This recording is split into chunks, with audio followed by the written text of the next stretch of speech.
ଗୀତ ସଂହିତା ଅଧ୍ୟାୟ 67 ପ୍ରଧାନ ବାଦ୍ୟକର ନିମନ୍ତେ ତାରଯୁକ୍ତ ଯନ୍ତ୍ରରେ ଗାନାର୍ଥକ ଗୀତ। ପରମେଶ୍ୱର ଆମ୍ଭମାନଙ୍କୁ ଦୟା କରନ୍ତୁ ଓ ଆମ୍ଭମାନଙ୍କୁ ଆଶୀର୍ବାଦ କରନ୍ତୁ ଓ ଆମ୍ଭମାନଙ୍କ ପ୍ରତି ଆପଣା ମୁଖ ପ୍ରସନ୍ନ କରନ୍ତୁ। ତହିଁରେ ପୃଥିବୀରେ ତୁମ୍ଭର ପଥ ଓ ସମୁଦାୟ ଗୋଷ୍ଠୀ ମଧ୍ୟରେ ତୁମ୍ଭର ପରିତ୍ରାଣ ଜଣାଯିବ। ହେ ପରମେଶ୍ୱର, ଗୋଷ୍ଠୀୟଗଣ ତୁମ୍ଭର ପ୍ରଶଂସା କରନ୍ତୁ, ଯାବତୀୟ ଗୋଷ୍ଠୀ ତୁମ୍ଭର ପ୍ରଶଂସା କରନ୍ତୁ।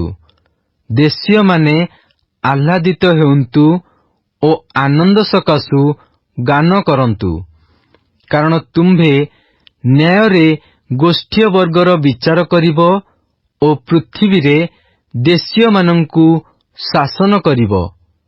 ହେ ପରମେଶ୍ୱର, ଗୋଷ୍ଠୀୟମାନେ ତୁମ୍ଭର ପ୍ରଶଂସା କରନ୍ତୁ, ଯାବତୀୟ ଗୋଷ୍ଠୀ ତୁମ୍ଭର ପ୍ରଶଂସା କରନ୍ତୁ। ପୃଥିବୀ ନିଜ ଫଳ ଉତ୍ପନ୍ନ କରିଅଛି। ପରମେଶ୍ୱର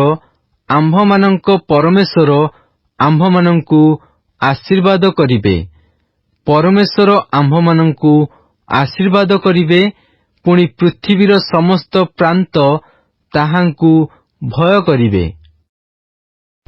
ଗୀତ ସଂହିତା ଅଧ୍ୟାୟ 68 ପ୍ରଧାନ ବାଦ୍ୟକର ନିମନ୍ତେ ଦାଉଦଙ୍କର ଗାନାର୍ଥକ ଗୀତ। ପରମେଶ୍ୱର ଉଠନ୍ତୁ, ତାହାଙ୍କ ଶତ୍ରୁଗଣ ଛିନ୍ନ ଭିନ୍ନ ହେଉନ୍ତୁ, ତାହାଙ୍କ ଘୃଣାକାରୀମାନେ ମଧ୍ୟ ତାହାଙ୍କ ସାକ୍ଷାତରୁ ପଳାଉନ୍ତୁ। ଯେପରି ଧୂମ ଚାଳିତ ହୁଏ, ସେପରି ସେମାନଙ୍କୁ ଚଳାଅ।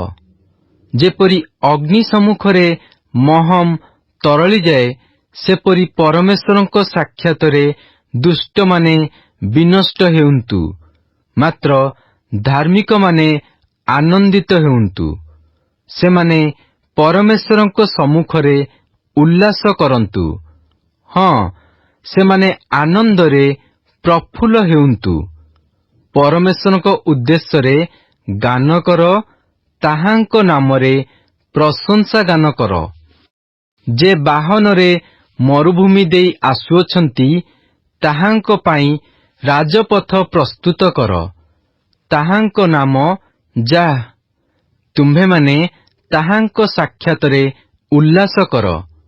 ପରମେଶ୍ୱର ଆପଣା ପବିତ୍ର ବାସସ୍ଥାନରେ ପିତୃହୀନମାନଙ୍କର ପିତା ଓ ବିଧବାମାନଙ୍କର ବିଚାରକର୍ତ୍ତା ଅଟନ୍ତି।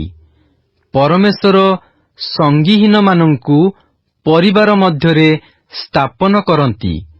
ସେ ବନ୍ଦୀଗଣକୁ ବାହାର କରି କୁଶଳରେ ରଖନ୍ତି, ମାତ୍ର ବିଦ୍ରୋହୀମାନେ ଶୁଷ୍କ ଭୂମିରେ ବାସ କରନ୍ତି। ହେ ପରମେଶ୍ୱର, ତୁମ୍ଭେ ଆପଣା ଲୋକମାନଙ୍କ ଆଗରେ ଯିବାବେଳେ, ତୁମ୍ଭେ ପ୍ରାନ୍ତର ଦେଇ ଯାତ୍ରା କରିବାବେଳେ ପୃଥିବୀ କମ୍ପିଲା। ପରମେଶ୍ୱରଙ୍କ ସାକ୍ଷାତରେ ଆକାଶମଣ୍ଡଳ ହିଁ ବିନ୍ଦୁପାତ କଲା। ସେହି ସିନୟ ପରମେଶ୍ୱରଙ୍କର, ଇସ୍ରାଏଲର ପରମେଶ୍ୱରଙ୍କ ସାକ୍ଷାତରେ କମ୍ପିଲା। ହେ ପରମେଶ୍ୱର, ତୁମ୍ଭେ ପ୍ରଚୁର ବୃଷ୍ଟି ପଠାଇଲ। ତୁମ୍ଭ ଅଧିକାର କ୍ଳାନ୍ତ ଥିବା ସମୟରେ ତୁମ୍ଭେ ତାହା ସୁସ୍ଥିର କଲ। ତୁମ୍ଭ ସମାଜ ତହିଁ ମଧ୍ୟରେ ବାସ କଲେ। ହେ ପରମେଶ୍ୱର, ତୁମ୍ଭେ ଆପଣା ମଙ୍ଗଳ ଭାବରେ ଦୁଃଖୀମାନଙ୍କ ପାଇଁ ଆୟୋଜନ କଲ। ପ୍ରଭୁ ବାକ୍ୟ ପ୍ରଦାନ କରନ୍ତି। ଶୁଭବାର୍ତ୍ତା ପ୍ରଚାରିକା ସ୍ତ୍ରୀଗଣ ମହାବାହିନୀ ଅଟନ୍ତି। ସୈନ୍ୟଶ୍ରେଣୀର ରାଜଗଣ ପଳାୟନ କରନ୍ତି। ସେମାନେ ପଳାୟନ କରନ୍ତି, ପୁଣି ଗୃହସ୍ଥିତା ସ୍ତ୍ରୀ ଲୁଟ୍ ଦ୍ରବ୍ୟ ବିଭାଗ କରଇ।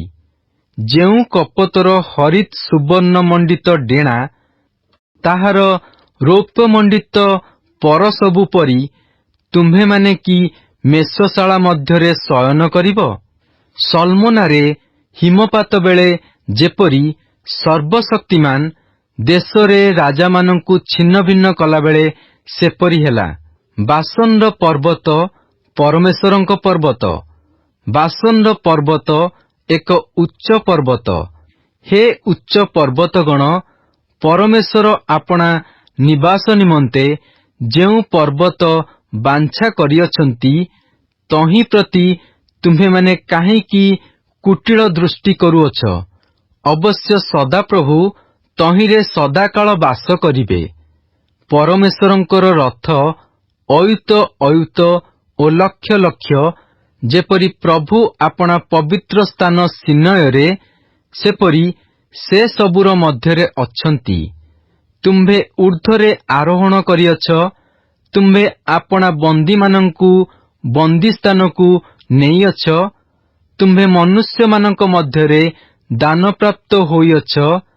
ହଁ, ଯେପରି ସଦାପ୍ରଭୁ ପରମେଶ୍ୱର ସେମାନଙ୍କ ମଧ୍ୟରେ ବାସ କରିବେ, ଏଥିପାଇଁ ବିଦ୍ରୋହୀମାନଙ୍କ ମଧ୍ୟରେ ହିଁ ଦାନପ୍ରାପ୍ତ ହୋଇଅଛ।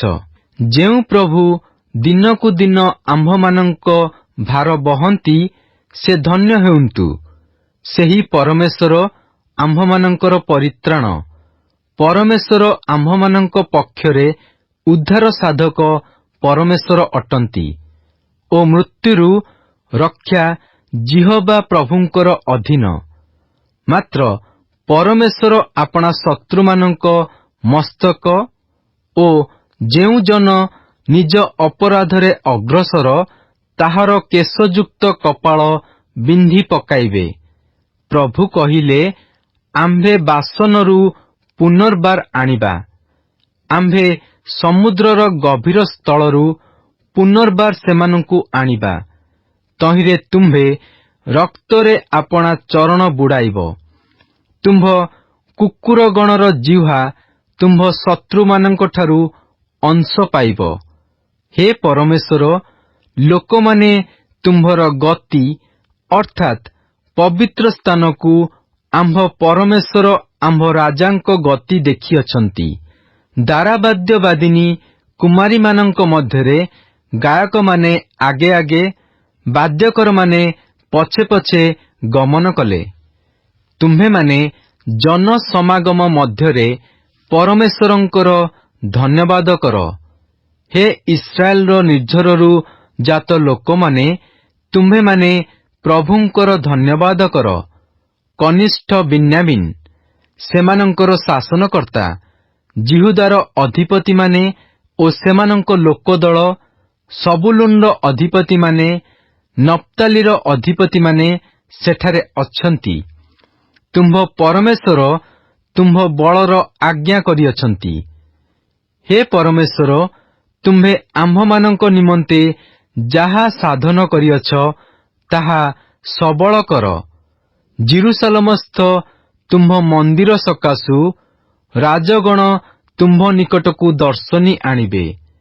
ନଳବନସ୍ଥ ବନ୍ୟ ପଶୁକୁ ଗୋଷ୍ଠୀୟ ବର୍ଗ ରୂପେ, ଗୋବତ୍ସଗଣ ସହିତ ବୃକ୍ଷସମୂହକୁ ବର୍ଷନା କରି, ରୌପ୍ୟ ଖଣ୍ଡ ସବୁ ପଦତଳେ ଦଳି ପକାଅ। ସେ ଯୁଦ୍ଧପ୍ରିୟ ଗୋଷ୍ଠୀବର୍ଗକୁ ଛିନ୍ନ ଭିନ୍ନ କରିଅଛନ୍ତି। ମିଶର ଦେଶରୁ ଅଧିପତିମାନେ ଆସିବେ। କୁଶ ପରମେଶ୍ୱରଙ୍କ ପ୍ରତି ହସ୍ତ ପ୍ରସାରିବାକୁ ଚଞ୍ଚଳ ହେବ। ହେ ପୃଥିବୀସ୍ଥ ରାଜ୍ୟସମୂହ, ତୁମ୍ଭେମାନେ ପରମେଶ୍ୱରଙ୍କ ଉଦ୍ଦେଶ୍ୟରେ ଗାନ କର, ପ୍ରଭୁଙ୍କ ଉଦ୍ଦେଶ୍ୟରେ ପ୍ରଶଂସା ଗାନ କର। ଯେ ଆଦିକାଳୀନ ଉଚ୍ଚତମ ସ୍ୱର୍ଗରେ ଆରୋହଣ କରନ୍ତି, ତାହାଙ୍କ ଉଦ୍ଦେଶ୍ୟରେ ଗାନ କର। ଦେଖ, ସେ ଆପଣା ରବ, ବିକ୍ରମପୂର୍ଣ୍ଣ ରବ ଉଚ୍ଚାରଣ କରନ୍ତି। ତୁମ୍ଭେମାନେ ପରମେଶ୍ୱରଙ୍କ ପରାକ୍ରମ କୀର୍ତ୍ତନ କର। ତାହାଙ୍କ ମହିମା ଇସ୍ରାଏଲ ଉପରେ ଓ ତାହାଙ୍କ ପରାକ୍ରମ ଆକାଶମଣ୍ଡଳରେ ରହିଅଛି। ହେ ପରମେଶ୍ୱର, ତୁମ୍ଭେ ଆପଣା ପବିତ୍ର ଧାମରେ ଭୟଙ୍କର ଅଟ। ଇସ୍ରାଏଲର ପରମେଶ୍ୱର ଆପଣା ଲୋକମାନଙ୍କୁ ବଳ ଓ ପରାକ୍ରମ ଦିଅନ୍ତି। ପରମେଶ୍ୱର ଧନ୍ୟ ହେଉନ୍ତୁ। ଗୀତ ସଂହିତା ଅଧ୍ୟାୟ 69। ପ୍ରଧାନ ବାଦ୍ୟକର ନିମନ୍ତେ ଶୋଷନିମ୍ ସ୍ୱରରେ ଦାଉଦଙ୍କର ଗୀତ। ହେ ପରମେଶ୍ୱର, ମୋତେ ପରିତ୍ରାଣ କର, କାରଣ ମୋ ପ୍ରାଣ ପର୍ଯ୍ୟନ୍ତ ଜଳରାଶି ଆସିଅଛି। ମୁଁ ଗଭୀର ପଙ୍କରେ ବୁଡ଼ି ଯାଉଅଛି, ମୋହର ଛିଡ଼ା ହେବାର ସ୍ଥାନ ନାହିଁ। ମୁଁ ଗଭୀର ଜଳରାଶିରେ ଉପସ୍ଥିତ ହୋଇଅଛି। ପ୍ଲାବନ ମୋ ଉପର ଦେଇ ଯାଉଅଛି। ମୁଁ ଡାକୁ ଡାକୁ କ୍ଳାନ୍ତ ହୁଏ, ମୋହର କଣ୍ଠ ଶୁଷ୍କ ହୋଇଅଛି। ମୁଁ ପରମେଶ୍ୱରଙ୍କର ଅପେକ୍ଷା କରୁ କରୁ ମୋହର ଚକ୍ଷୁ ନିସ୍ତେଜ ହୁଏ। ଅକାରଣରେ ମତେ ଘୃଣା କରିବା ଲୋକେ ମୋ ମସ୍ତକର କେଶଠାରୁ ଅନେକ। ଯେଉଁମାନେ ଅନ୍ୟାୟରେ ମୋହର ଶତ୍ରୁ ହୋଇ ମତେ ଉଚ୍ଛିନ୍ନ କରିବାକୁ ଇଚ୍ଛା କରନ୍ତି, ସେମାନେ ବଳବାନ। ତେଣୁ ମୁଁ ଯାହା ଅପହରଣ କଲି ନାହିଁ, ତାହା ଫେରାଇ ଦେଲି। ହେ ପରମେଶ୍ୱର, ତୁମ୍ଭେ ମୋହର ମୂଢ଼ତା ଜାଣୁଅଛ, ଆଉ ମୋହର ପାପ ସବୁ ତୁମ୍ଭଠାରୁ ଗୁପ୍ତ ନୁହେଁ। ହେ ପ୍ରଭୁ, ସୈନ୍ୟାଧିପତି ସଦାପ୍ରଭୁ, ତୁମ୍ଭର ଅନୁସରଣକାରୀମାନେ ମୋ ଦେଇ ଲଜ୍ଜିତ ନ ହେଉନ୍ତୁ। ହେ ଇସ୍ରାଏଲର ପରମେଶ୍ୱର, ତୁମ୍ଭର ଅନ୍ୱେଷଣକାରୀମାନେ ମୋ ଦେଇ ଅପମାନିତ ନ ହେଉନ୍ତୁ। କାରଣ ତୁମ୍ଭ ସକାଶୁ ମୁଁ ନିନ୍ଦା ସହ୍ୟ କରିଅଛି, ଲଜ୍ଜା ମୋ ମୁଖ ଆଚ୍ଛାଦନ କରିଅଛି। ମୁଁ ଆପଣା ଭ୍ରାତୃଗଣ ପ୍ରତି ଅଜଣା ଓ ମାତୃ ସନ୍ତାନଗଣ ପ୍ରତି ବିଦେଶୀ ହୋଇଅଛି। କାରଣ ତୁମ୍ଭ ଗୃହ ବିଷୟକ ଉଦ୍ଯୋଗ ମତେ ଗ୍ରାସ କରିଅଛି, ପୁଣି ତୁମ୍ଭଙ୍କୁ ନିନ୍ଦା କରିବା ଲୋକମାନଙ୍କ ନିନ୍ଦା ମୋ ଉପରେ ପଡ଼ିଅଛି। ମୁଁ ରୋଦନ କଲେ ଓ ଉପବାସ ଦ୍ୱାରା ଆପଣା ପ୍ରାଣକୁ କ୍ଲେଶ ଦେଲେ, ତାହା ମୋ ନିନ୍ଦାର ବିଷୟ ହେଲା। ମୁଁ ଚଟବସ୍ତ୍ରକୁ ଆପଣାର ପରିଧେୟ କଲେ, ସେମାନଙ୍କ ନିକଟରେ ପ୍ରବାଦ ସ୍ୱରୂପ ହେଲି। ନଗର ଦ୍ୱାରରେ ବସିବା ଲୋକମାନେ ମୋ ବିଷୟରେ ଗଳ୍ପ କରନ୍ତି ଓ ମୁଁ ମତ ଲୋକମାନଙ୍କର ଗୀତ ସ୍ୱରୂପ ହୋଇଅଛି। ମାତ୍ର ହେ ସଦାପ୍ରଭୁ, ଗ୍ରାହ୍ୟ ସମୟରେ ମୋହର ପ୍ରାର୍ଥନା ତୁମ୍ଭଠାରେ ଅଛି। ହେ ପରମେଶ୍ୱର, ତୁମ୍ଭ ଦୟାର ବାହୁଲ୍ୟରେ, ତୁମ୍ଭ ପରିତ୍ରାଣର ସତ୍ୟତାନୁସାରେ ମତେ ଉତ୍ତର ଦିଅ। ପଙ୍କରୁ ମତେ ଉଦ୍ଧାର କର ଓ ମତେ ମଗ୍ନ ହେବାକୁ ଦିଅ ନାହିଁ। ମୁଁ ଆପଣା ଘୃଣାକାରୀମାନଙ୍କଠାରୁ ଓ ଗଭୀର ଜଳରାଶିରୁ ଉଦ୍ଧାର ପ୍ରାପ୍ତ ହୁଏ। ଜଳପ୍ଲାବନ ମତେ ମଗ୍ନ ନ କରୁ, କି ଅବା ଗଭୀର ଜଳ ମତେ ଗ୍ରାସ ନ କରୁ।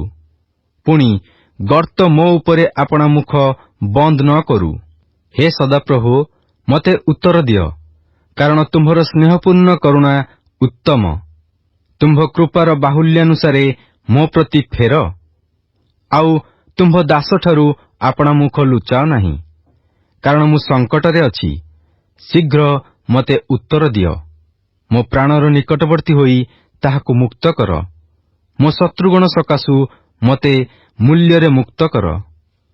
ତୁମ୍ଭେ ମୋହର ନିନ୍ଦା ଓ ମୋହର ଲଜ୍ଜା ଓ ମୋହର ଅପମାନ ଜାଣୁଅଛ। ମୋହର ବିପକ୍ଷ ସମସ୍ତେ ତୁମ୍ଭ ସମ୍ମୁଖରେ ଅଛନ୍ତି।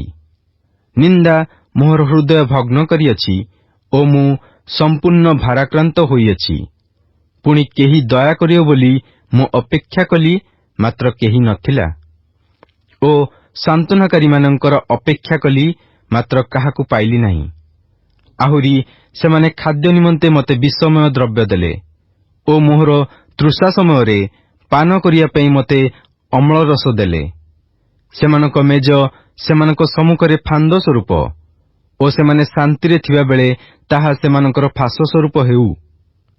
ସେମାନେ ଯେପରି ଦେଖି ନ ପାରିବେ, ସେଥିପାଇଁ ସେମାନଙ୍କର ଚକ୍ଷୁ ଅନ୍ଧାରଗ୍ରସ୍ତ ହେଉ ଓ ସେମାନଙ୍କ କଟିଦେଶକୁ ନିତ୍ୟ କମ୍ପଯୁକ୍ତ କର। ତୁମ୍ଭେ ସେମାନଙ୍କ ଉପରେ ଆପଣା କ୍ରୋଧ ଢାଳି ଦିଅ ଓ ତୁମ୍ଭ କ୍ରୋଧର ପ୍ରଚଣ୍ଡତା ସେମାନଙ୍କୁ ଧରୁ। ସେମାନଙ୍କର ବସତି ସ୍ଥାନ ଶୂନ୍ୟ ହେଉ, ସେମାନଙ୍କ ତମ୍ବୁରେ କେହି ବାସ ନ କରୁ, କାରଣ ସେମାନେ ତୁମ୍ଭର ପ୍ରହାରିତ ବ୍ୟକ୍ତିକି ତାଡ଼ନା କରନ୍ତି ଓ ତୁମ୍ଭ ଆହତ ଲୋକମାନଙ୍କ ଦୁଃଖ ବର୍ଣ୍ଣନା କରନ୍ତି।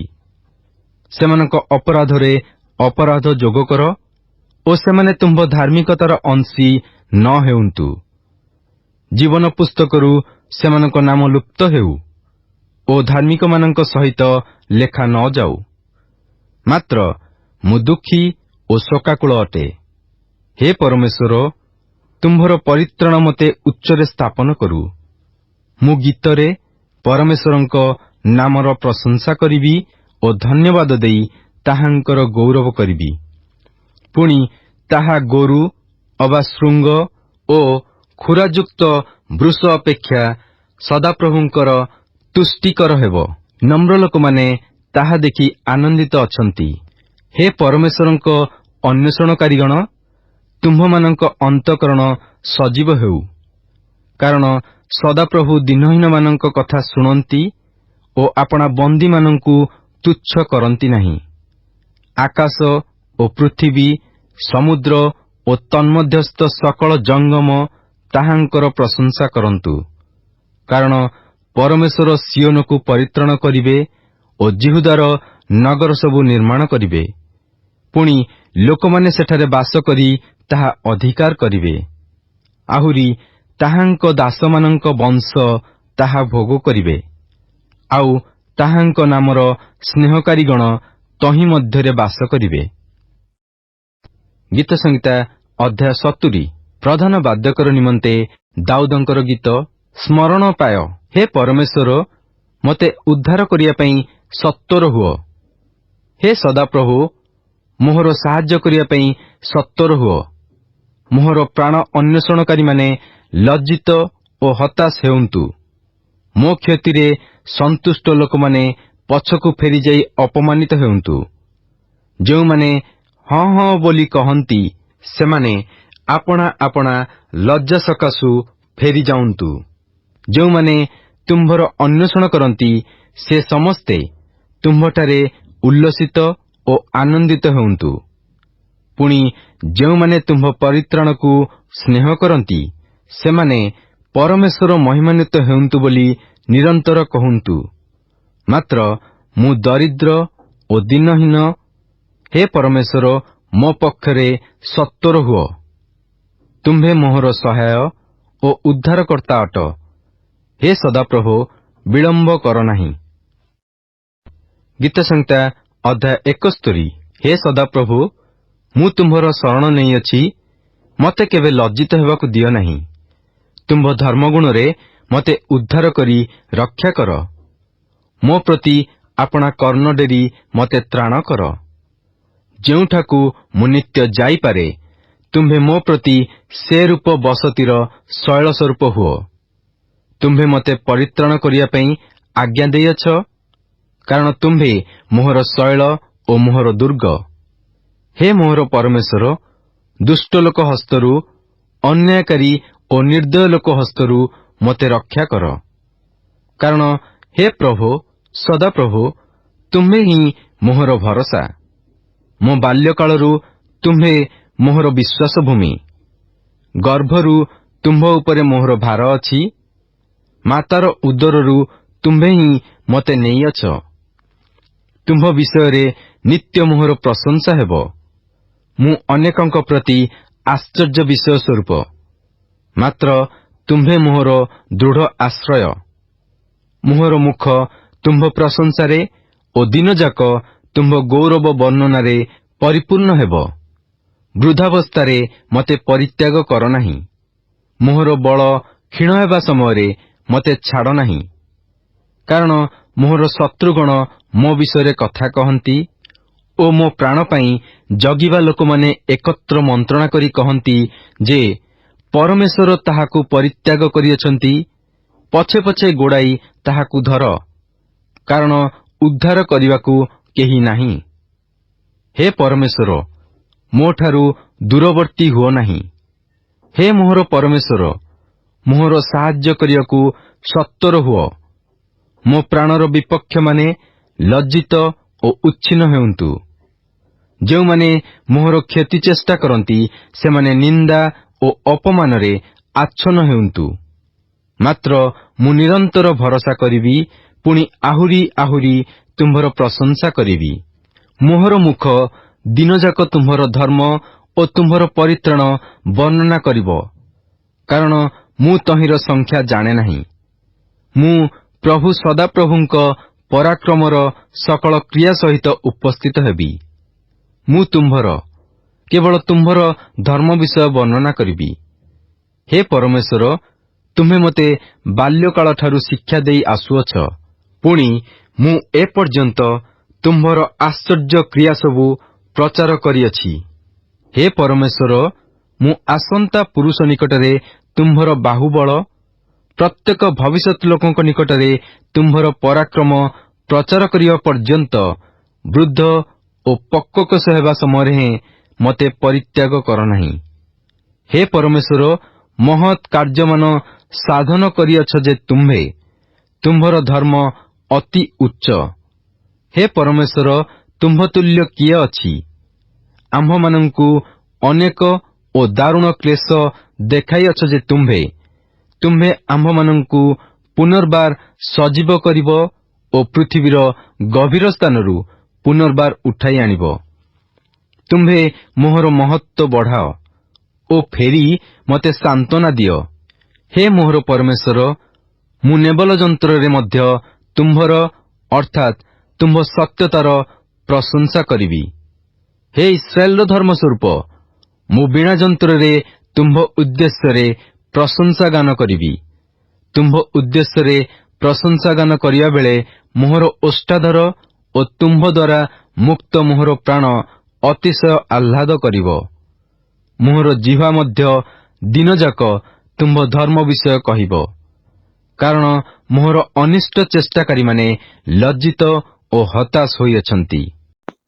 Good morning and praise the Lord. ଆଜି ବାଇବଲ ପଠନ ଦିନ ସଂଖ୍ୟା 73 ସୋମବାର। ଆଜି ଆମ୍ଭେମାନେ ଗୀତ ସଂହିତା 67 ଠାରୁ 71 ଅଧ୍ୟାୟ ପର୍ଯ୍ୟନ୍ତ ପାଠ କରିଅଛୁ। ଆସନ୍ତୁ ଆଜିର ପଠିତ ଶାସ୍ତ୍ରାଂଶର ସାରାଂଶକୁ ଚିନ୍ତା କରିବା।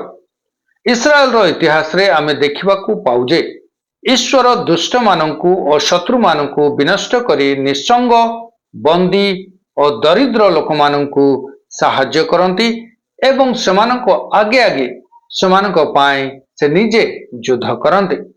ଏଥିପାଇଁ ଆମ୍ଭେମାନେ ସଦାପ୍ରଭୁଙ୍କର ପ୍ରଶଂସା କରିବା ଉଚିତ। ଦାଉଦ ତାଙ୍କ ଦୁଃଖ ଭୋଗ ସମୟରେ ସଦାପ୍ରଭୁଙ୍କ ନାମକୁ ଉନ୍ନତ କରି ତାହାଙ୍କର ପ୍ରଶଂସା କରନ୍ତି। ଦାଉଦ ତାଙ୍କ ପଶ୍ଚାତ ଦିନଗୁଡ଼ିକୁ ଦୃଷ୍ଟିପାତ କରି ସ୍ୱୀକାର କରନ୍ତି ଯେ ସଦାପ୍ରଭୁ ସବୁବେଳେ ତାହାଙ୍କର ଆଶ୍ରୟ ହୋଇଅଛନ୍ତି। ଏଥିପାଇଁ ଦାଉଦ ସଦାପ୍ରଭୁଙ୍କ ପରିତ୍ରାଣ ଓ ଧାର୍ମିକତା ସମ୍ବନ୍ଧରେ ସାରାଦିନ ଗୀତରେ ତାହାଙ୍କର ପ୍ରଶଂସା କରି ଆଗାମୀ ପିଢ଼ିକୁ ମଧ୍ୟ ତାହା ଜଣାନ୍ତି। ଆମେ ଏପର୍ଯ୍ୟନ୍ତ ପାଠ କରିଥିବା ସମସ୍ତ ଗୀତ ସଂହିତା ସହିତ ଦାଉଦଙ୍କ ଦିନ ସମାପ୍ତ ହେଲା। ଗୀତ ସଂହିତାର ଅବଶିଷ୍ଟ ଅଂଶକୁ ଆମେ ପ୍ରଥମ ବଂଶାବଳୀ ସହିତ ପାଠ କରିବା। ଏହା ଥିଲା ଆଜିର ପଠିତ ଶାସ୍ତ୍ରାଂଶର ସାରାଂଶ।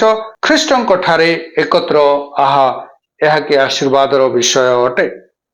ପ୍ରଭୁ ଆମ ପ୍ରତ୍ୟେକଙ୍କୁ ଆଶୀର୍ବାଦ କରନ୍ତୁ।